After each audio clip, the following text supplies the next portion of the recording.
The stars had never felt so cold.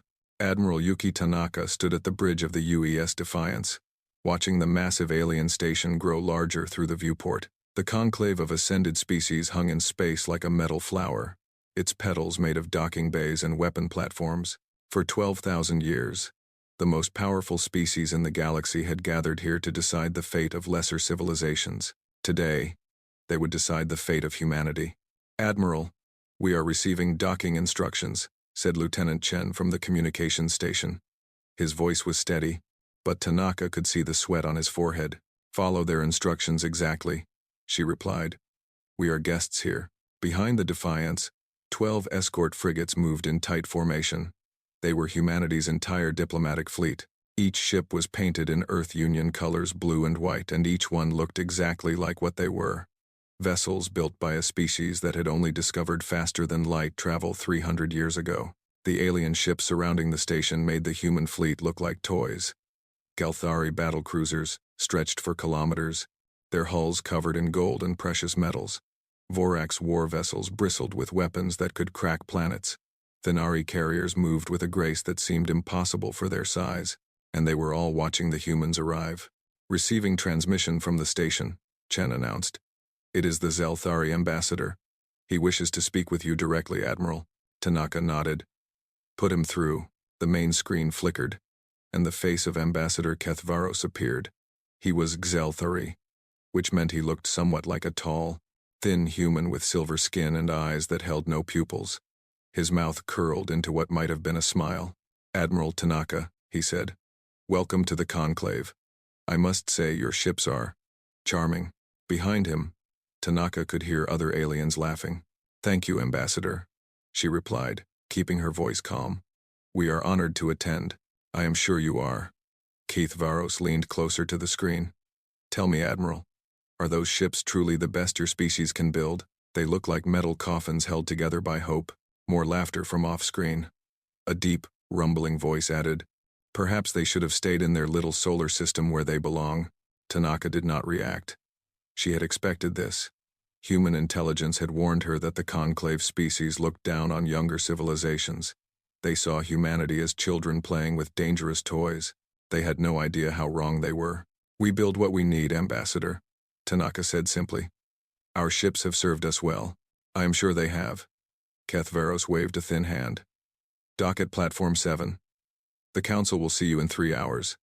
Try not to break anything." The screen went dark. Lieutenant Chen turned to look at the Admiral. "Sir, they are treating us like animals." "Let them," Tanaka said. She walked to her command chair and sat down, her eyes never leaving the station. "Pride is a weakness. Remember that."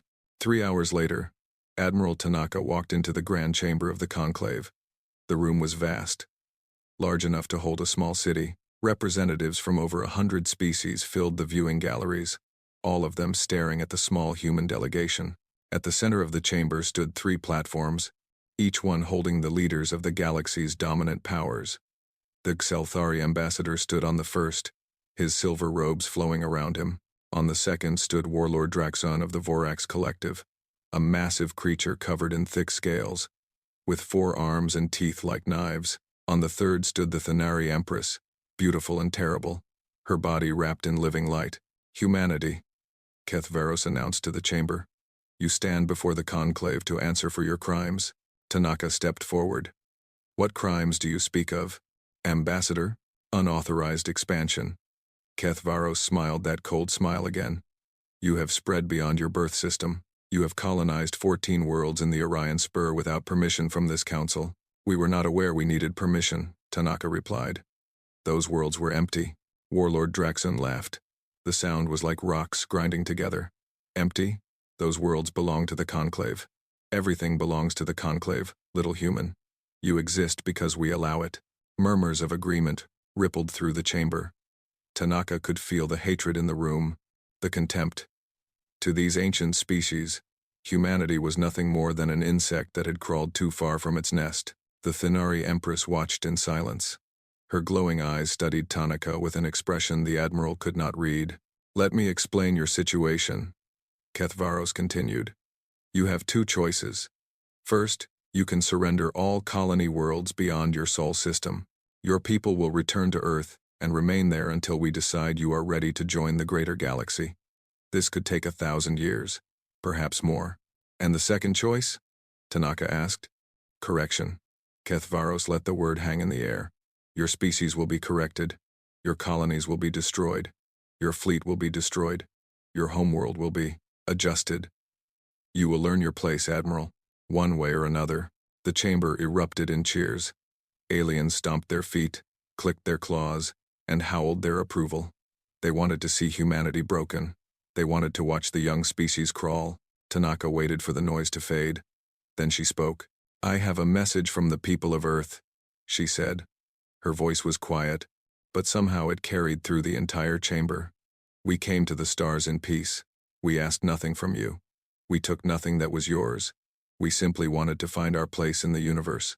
She paused, looking at each of the three leaders in turn. You have answered our peace with threats.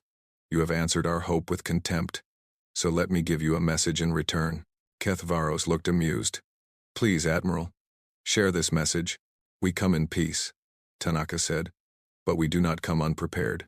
For a moment, the chamber was silent. Then Warlord Draxon began to laugh again, and soon the entire room joined him. The idea that humanity could threaten the conclave was the greatest joke they had ever heard.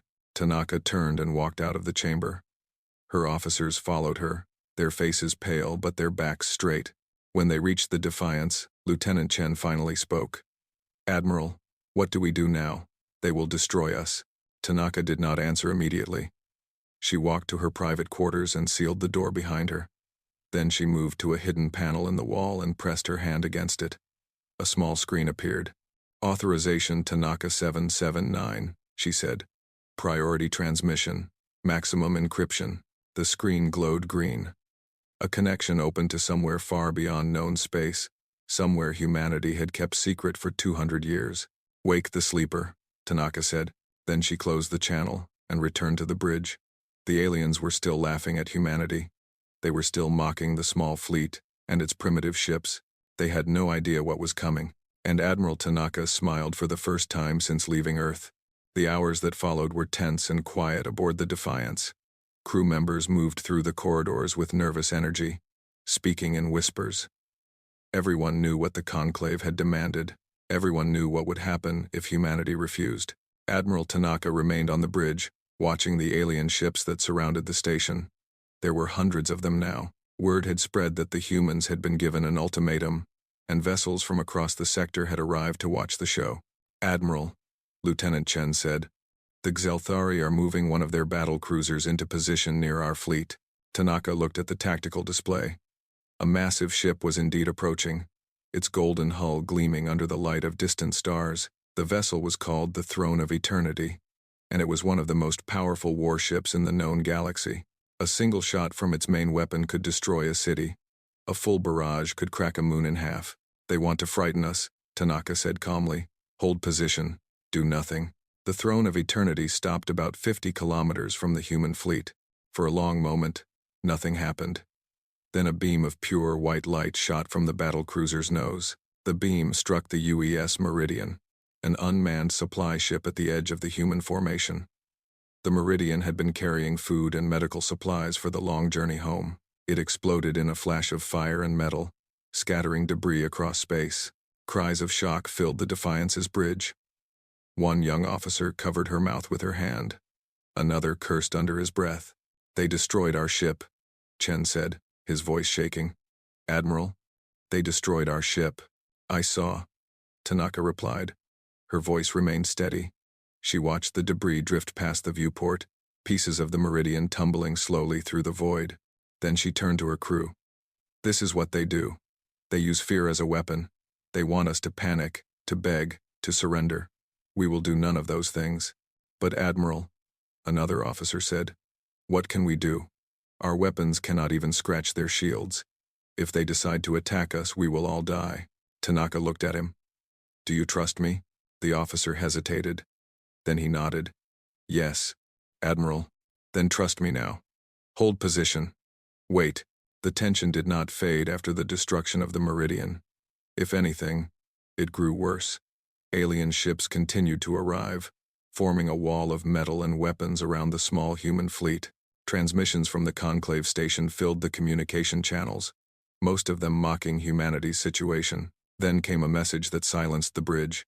"Admiral Tanaka," Chen announced, his face pale. "Warlord Draxun is requesting permission to board the Defiance. He says he wants to deliver the terms of surrender personally." A cold feeling spread through the bridge. The Vorax were known for their cruelty. Their warriors enjoyed causing pain. Having one of them aboard was like inviting a predator into your home. "Grant him permission," Tanaka said. "Admiral?" Chen looked shocked. "He wants to intimidate us. Let him try. Prepare the main hangar for his arrival." 20 minutes later, Warlord Draxun walked onto the Defiance. He was even larger in person than he had appeared on the screens. His body was covered in thick green scales, and his forearms ended in claws that could tear through steel. He wore armor decorated with the bones of his enemies, and his eyes glowed with a hungry red light. Behind him came 4 Vorax warriors, each one carrying weapons that hummed with deadly energy. Admiral Tanaka met them in the hangar, standing alone. She did not flinch as Draxun approached. She did not step back as his shadow fell over her. "So small," Draxun rumbled. He leaned down until his face was close to hers. His breath smelled like blood. "Your species lives for what, 80 years? 90? I have armor older than your entire civilization. Age is not the same as wisdom," Tanaka replied. Draxun laughed. "Wisdom? Your people have no wisdom. You stumbled into the stars like blind children, and now you stand before powers you cannot imagine. Do you know what we do to species that challenge us, little human?" "I have studied your history," Tanaka said. "I know exactly what you do. Then you know you cannot win." Draxun straightened to his full height. "Your ships are weak. Your weapons are primitive. You have nothing that could threaten us." Tanaka looked up at him with calm eyes. "You have studied our merchant ships, our colony transports, our exploration vessels. You have seen what we build for peace." She paused. "You have never seen what we built for war." For a moment, Draxun's red eyes flickered. Something in Tanaka's voice had caught his attention, but then he shook his massive head and laughed again. "War? You think you can make war against the Conclave? Against species that have destroyed 1,000 worlds?" He turned to his warriors, speaking in his own language. They laughed with him, their teeth flashing in the hangar lights. "Go back to your council," Tanaka said. "Tell them our answer." Draxun stopped laughing. "Your answer? Humanity will not surrender. Not today. Not ever." The warlord stared at her for a long moment. Then he made a sound deep in his throat, something like a growl mixed with amusement. "You are brave, little human. Stupid but brave. I will remember you when your world burns." He turned and walked back to his shuttle, his warriors following behind him. As the shuttle lifted off and departed the Defiance, Draxun sent one final message to the Conclave. "The humans are broken," he said. "They talk of war, but they shake with fear. This will be over quickly." He was wrong about everything. Far from the Conclave, in a region of space that appeared on no maps, something was happening. In the darkness between stars, a shape existed that was too large to be a ship. It was more like a world, a metal world that had been sleeping for a very long time. Lights began to flicker across its surface. They started slow, then grew faster, spreading like fire across dry grass. Systems that had been dormant for 1,000,000 years came back to life. Engines that could move planets began to warm. Weapons that had ended wars before most current species had learned to walk stirred from their long rest. Deep inside this impossible vessel, in a chamber that had not seen light since before the pyramids of Egypt were built, a machine spoke. Activation sequence received. It said in a language that had been dead for countless ages. "Humanity calls." The cradle answers. The vessel began to move. Space itself seemed to bend around it as it prepared to travel across the galaxy in the blink of an eye. And aboard the Defiance, Admiral Tanaka felt something she had not felt in years. Hope. The aliens continued their mockery. They continued their threats. They had no idea that the balance of power was about to change forever. They saw only a small fleet of primitive ships, crewed by a young species that had no right to exist among the stars. They did not see the message Tanaka had sent. They did not know about the secret humanity had kept for 200 years. They could not imagine what was coming. But they would learn. Soon, the whole galaxy would learn what humanity truly was. Admiral Tanaka sat alone in her quarters, waiting. The lights were dim, and the only sound was the soft hum of the ship's engines. In a few hours, the conclave would demand their final answer. In a few hours, the future of humanity would be decided. She closed her eyes and let her mind drift back to the day everything changed. 200 years ago, a research team had been exploring the frozen oceans beneath Europa's ice. They were looking for signs of simple life, bacteria or tiny organisms that might prove Earth was not alone in the universe. What they found was something far greater. Buried deep in the ice, preserved for longer than anyone could calculate, was a ship. But calling it a ship was like calling an ocean a puddle. The vessel was over 400 kilometers long. Its hull was made of materials that did not exist in any human database. Its design was beautiful and terrible, like a weapon made by gods, and the writing on its walls was human, not modern human writing, something older, something ancient beyond imagination. But the symbols were clearly made by human hands, shaped by human minds. Scientists studied the ship for years before they understood the truth. Humanity was not young. 1,000,000 years ago, maybe more, humans had ruled the stars. They had built empires that stretched across galaxies. They had created technologies that modern science could not explain. They had been one of the most powerful species in the universe. And then something had happened. A war, perhaps. A disaster. A plague. No one knew for certain. But the ancient humans had fallen. Their civilization had crumbled to dust. Only scattered survivors remained. And over countless generations, they had forgotten everything. They had returned to caves and stone tools, starting over from nothing. The humans of Earth were not the first humans. They were the second. Children of a fallen empire, raised in ignorance of their own history. The ship beneath Europa was called the Ark Prometheus. It had been a vessel of last hope, built to carry the survivors of the ancient war to safety. But it had never completed its mission. Something had brought it down, frozen it in the ice of a moon in a small solar system at the edge of the galaxy. And now, after 200 years of secret work, humanity had woken it up. Tanaka opened her eyes. The memories faded, but the weight of them remained. She had been a young officer when she first learned about the Prometheus. She had spent her entire career preparing for this moment, the moment when humanity would reveal its true heritage to the galaxy. The door chimed. "Admiral," Lieutenant Chen's voice said through the speaker. "The conclave is demanding our final answer. They have given us 1 hour." "I understand," Tanaka replied. "Gather all senior officers on the bridge." She stood, straightened her uniform, and walked out to face her crew. The bridge was crowded when she arrived. Every senior officer on the Defiance was present, their faces showing various shades of fear and determination. They knew the situation was desperate. They knew the alien fleet outside could destroy them in seconds. But they also knew their admiral had never led them wrong. "Listen to me," Tanaka said, her voice cutting through the nervous whispers. "In 1 hour, the conclave will demand our surrender. We will refuse. When we do, they will likely attack." "Admiral," one officer said, "our shields cannot withstand their weapons. We will be destroyed." "Perhaps," Tanaka acknowledged, "but we are not going to surrender. Not because we are foolish, not because we want to die, but because help is coming." The officers exchanged confused looks. "For 200 years, Tanaka continued, humanity has kept a secret so important that only a handful of people in each generation have known about it. I am going to tell you that secret now, because you deserve to know what you are fighting for." She told them. She told them about Europa, about the ancient ship, about the truth of human history. She told them about the Ark, Prometheus, and what it represented. She told them that humanity was not a young species stumbling through the stars, but the children of an empire that had once ruled the galaxy. When she finished, the bridge was silent. "The Prometheus is coming," Tanaka said.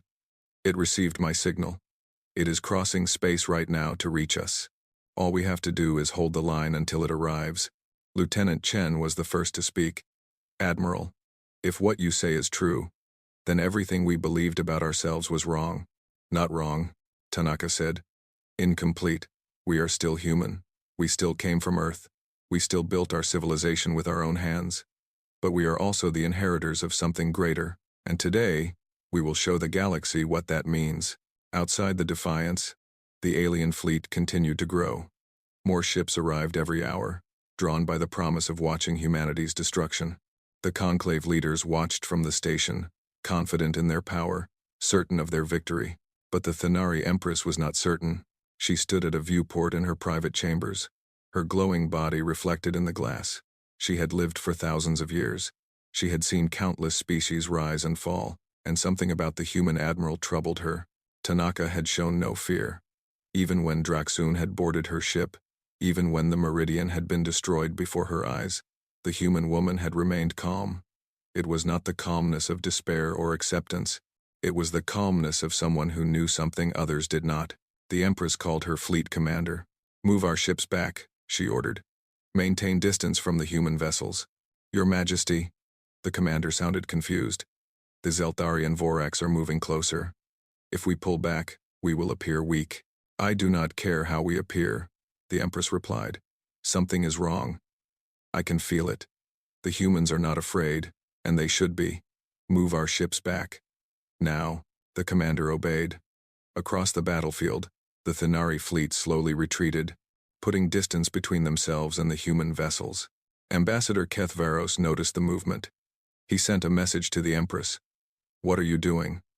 "The demonstration is about to begin." "I am being cautious," she replied. "You would be wise to do the same." Kethvaros laughed. "Cautious? Of what? Those primitive metal boxes? You worry too much, Empress. In 1 hour, humanity will surrender or die. There is nothing they can do to stop us." The Empress did not answer. She simply watched the human fleet through her viewport, waiting to see if her instincts were right. They were. Somewhere in the depths of space, the Ark Prometheus had finished its preparations. Its ancient engines had charged to full power.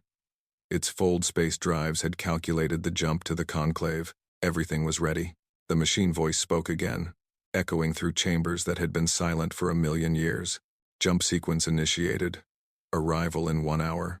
In 1 hour, the galaxy would change forever. In 1 hour, the aliens who had mocked humanity would understand their mistake. In 1 hour, the sleeper would arrive, and nothing would ever be the same again. The hour passed slowly. On the bridge of the Defiance, Admiral Tanaka stood motionless, her eyes fixed on the tactical display. Around her, the crew waited in tense silence. They had heard her story. They had learned the truth about humanity's past. Now they could only wait and hope that the future would be different from what the aliens had planned. Outside, the Conclave fleet had formed a wall of death around the human ships. Thousands of vessels, bristling with weapons, ready to destroy everything humanity had brought to this meeting. The throne of eternity sat at the front, its main weapon already charged and glowing with terrible light. "Admiral," Lieutenant Chen said quietly, "the hour is almost over. The Xelthari are demanding our answer." Tanaka nodded. "Open a channel. All frequencies. I want everyone to hear this." The communication officer's hands moved across his console. "Channel open, Admiral. You are broadcasting to the entire sector." Tanaka took a deep breath. This was the moment she had prepared for her entire life. The moment when humanity would stop hiding and show the galaxy what it truly was. "People of the Conclave," she began, her voice carrying across space to every ship and station. "You have given us an ultimatum. You have demanded that we surrender our worlds, our freedom, our future. You have threatened to destroy us if we refuse." On the Conclave station, Ambassador Kethvaros smiled. On his warship, Warlord Draxun cracked his massive knuckles. They were both certain they knew what would come next. The humans would beg, the humans would surrender. It was the only logical choice. "Our answer is no," Tanaka said. The smile faded from Kethvaros's face. "Humanity will not surrender." Tanaka continued. "Not today. Not ever. You see us as children, as insects, as creatures beneath your notice. You believe we are weak because our ships are small and our history is short." She paused, and when she spoke again, her voice was harder than steel. "You are wrong." At that exact moment, every sensor in the sector screamed a warning. Space itself began to bend. Stars that should have been fixed in place seemed to shift and blur. A point of absolute darkness appeared in the void behind the human fleet, growing larger with each passing second. Gravitational waves rippled outward, shaking ships and causing alarms to sound across the alien armada. "What is happening?" Kethvaros shouted. staring at his monitors in disbelief. What is that? The darkness split open like a wound in reality, and something emerged. The Ark Prometheus entered normal space with the force of a dying star. It was so large that the mind struggled to understand it.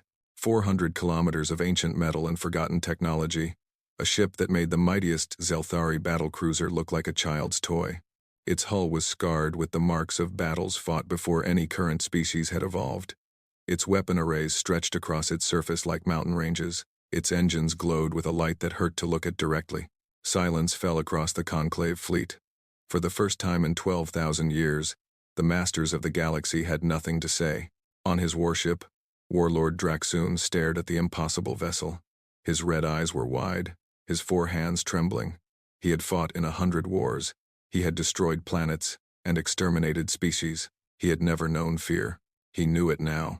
Without thinking, he spoke words in the old Vorax tongue, a prayer to gods his people had abandoned thousands of years ago. This cannot be, Ambassador Kethvaros whispered. His silver face had gone pale. This cannot be possible. But it was possible, and it was here. Admiral Tanaka spoke again, and now her voice carried a weight that matched the vessel behind her fleet. This is the Ark Prometheus, she announced. Cradle of the second humanity, built by our ancestors over 1 million years ago, before your species had learned to use tools, before your civilizations existed, before you had even dreamed of reaching the stars. She let the words sink in. We did not come to your stars to conquer, she continued. We came to find our place among you. We came in peace, with open hands and hopeful hearts, and you answered our peace with contempt. You answered our openness with threats. You laughed at our ships and mocked our people. On the Prometheus, systems that had slept for 1 million years came fully online. Weapon arrays began to glow. Targeting systems locked onto the throne of eternity, the great battle cruiser that had destroyed the Meridian. Point defense cannons tracked every missile and torpedo in the alien fleet. The numbers were staggering. The Prometheus had more weapons than the entire Conclave Armada combined. It had shields that could withstand the explosion of a sun. It had engines that could tear holes in space itself, and it was ready.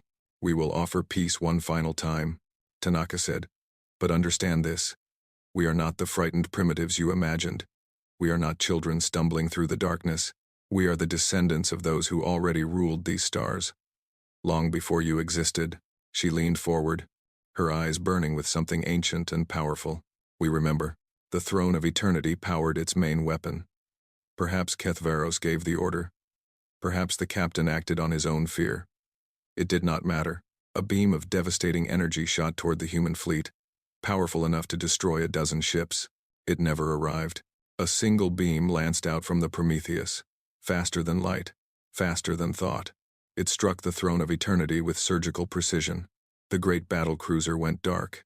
Every system failed. Every weapon shut down. The mighty vessel drifted helplessly through space, intact but completely powerless. The Prometheus had not destroyed it.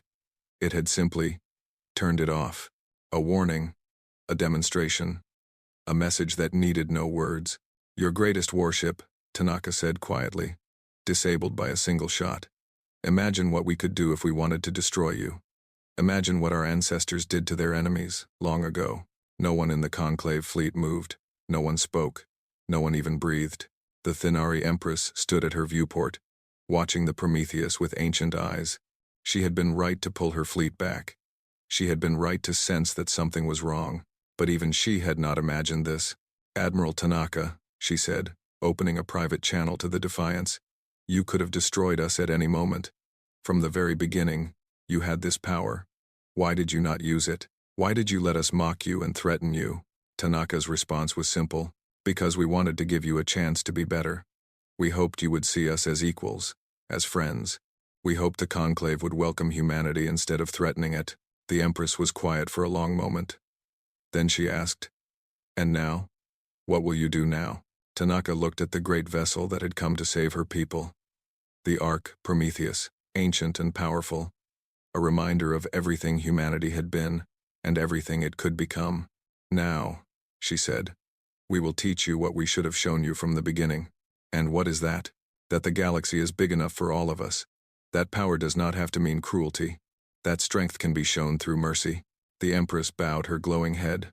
I believe, she said softly, that humanity has much to teach us. For the first time since arriving at the conclave, Admiral Tanaka smiled. Yes, she agreed. We do. The days that followed were unlike anything the galaxy had ever seen. The great powers that had ruled for 12,000 years found themselves facing a truth they could not ignore. Humanity was not a young species to be bullied and controlled. Humanity was something far more ancient, far more powerful, and far more important than anyone had imagined. Ambassador Kethvaros was the first to kneel. He came to the Defiance alone, without guards or servants. His silver robes were plain, without the gold decorations he usually wore. When Admiral Tanaka met him in the hangar, he lowered himself to his knees and bowed his head. I have studied our oldest records, he said, his voice shaking. Records from before the conclave, from before the Xelthari first reached the stars. They speak of beings called the First Walkers, creatures of immense power who seeded life across the galaxy. He looked up at Tanaka, and there were tears in his strange, pupilless eyes. Your ancestors were the First Walkers. You are their children. And I mocked you. I threatened you.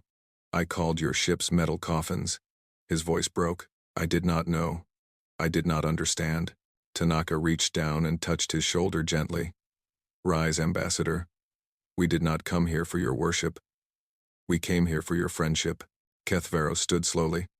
After everything we said, everything we did, we have all made mistakes, Tanaka replied. What matters is what we do next. Over the following days, more leaders came to make peace. The Thinari Empress arrived with gifts and offers of alliance. Her ships had been the ones to pull back during the confrontation, and Tanaka had not forgotten that moment of wisdom. You sensed something was wrong, Tanaka said when they met. You trusted your instincts when everyone else was blind with pride. The Empress nodded, her body glowing softly. I have lived for thousands of years. I have learned that the universe often surprises us. Those who cannot adapt to surprises do not survive. Then perhaps your species and mine have more in common than it seems. Warlord Draxun was the hardest to face. He did not come to beg for forgiveness or offer alliance. He came with a request that no one expected. He wanted to see the inside of the Prometheus. Tanaka agreed.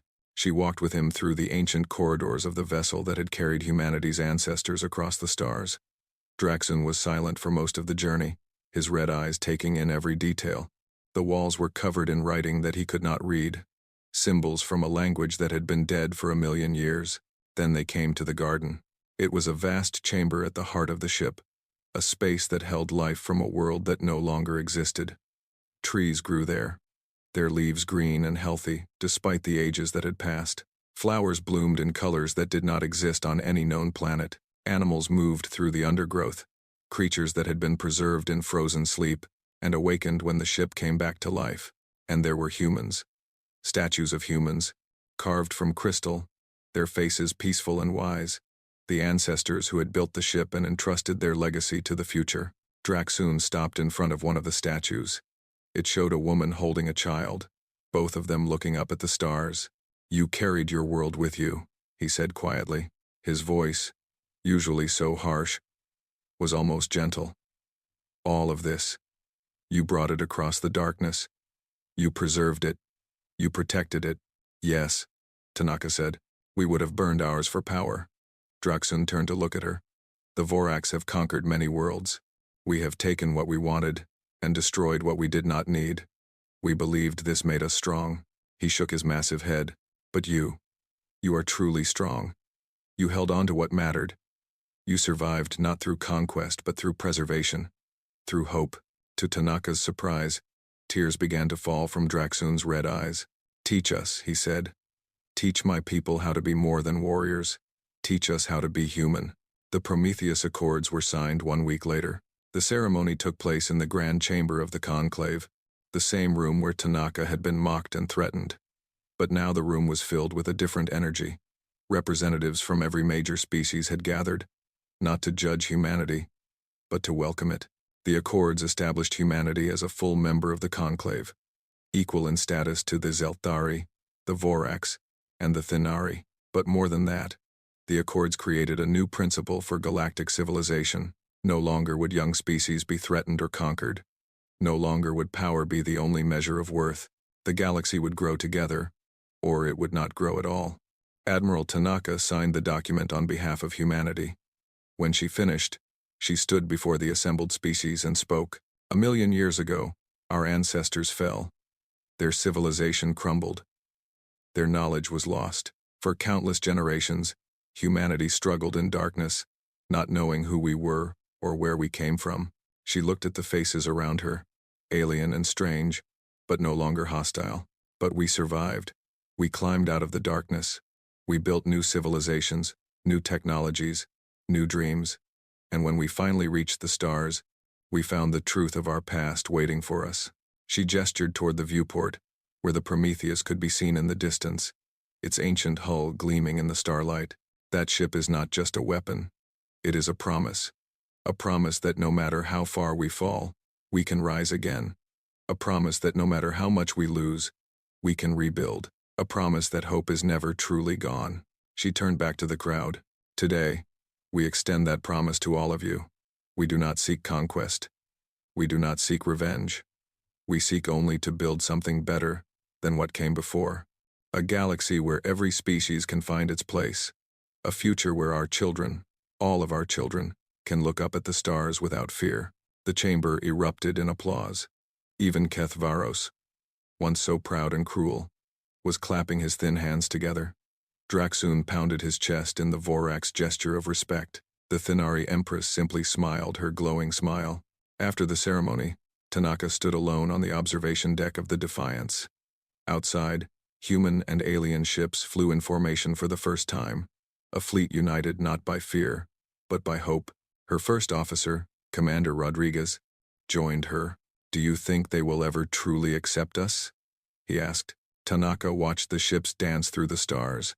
The Zelthari cruisers with their golden hulls, the Vorax warships with their fearsome weapons, the Thinari vessels with their graceful curves, and among them, the small blue ships of humanity, no longer mocked, no longer dismissed. "In time," she said, "they mocked our fleet because they did not understand us. They feared our mothership because it showed them their own weakness. But one day, they will understand the real reason humanity survives." Rodriguez looked at her curiously. "And what is that, Admiral?" Tanaka smiled. It was the same smile she had worn when she sent the signal to wake the Prometheus. The same smile she had worn when she refused to surrender. The same smile that had carried her through every dark moment and every difficult choice. "We never stop getting back up," she said. Outside, the stars burned bright. 1,000,000 years of history had brought humanity to this moment. And now, at last, they were ready to face whatever the future might bring. Not as victims, not as conquerors, but as humans, and that was enough.